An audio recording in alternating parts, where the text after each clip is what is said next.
Triple H has made a huge mistake with Rusev. Here's why, exclusive.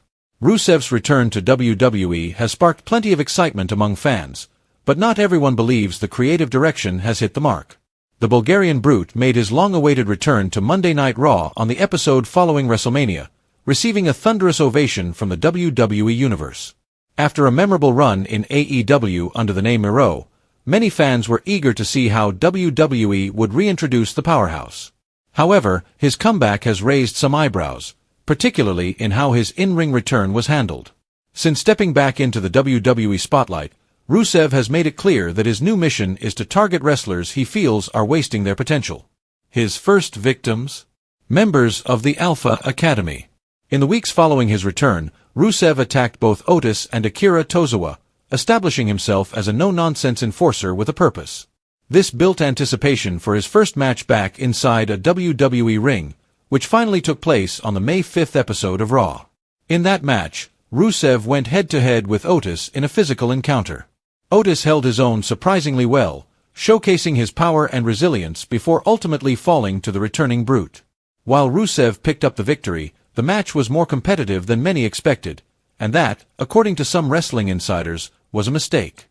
Legendary wrestling journalist Bill Apter didn't hold back when sharing his thoughts on Rusev's in-ring return during the Wrestling Time Machine podcast on Sportskeeda's WrestleBinge.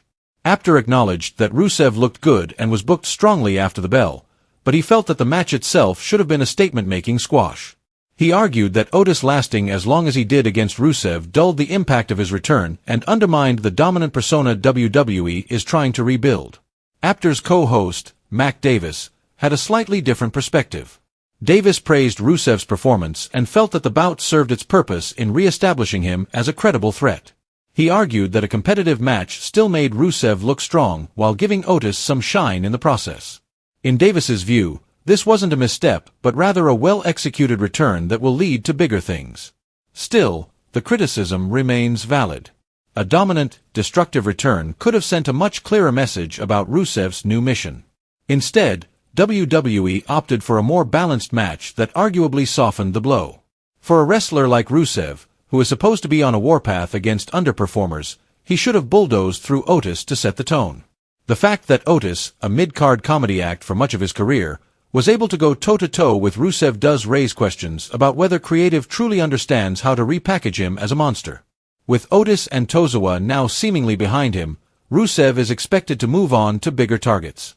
If WWE wants fans to take this new version of Rusev seriously, they'll need to book him far more dominantly going forward. Whether it's Gable, Chad, or someone higher up the card, his next match needs to show that he's not just back. He's better, badder, and ready to take over. Triple H's decision to give Rusev a competitive match instead of a quick squash might seem minor, but in the world of pro wrestling, first impressions matter. The return was good, but it could have been unforgettable. If WWE doesn't shift gears soon, they risk missing the full potential of Rusev's second run.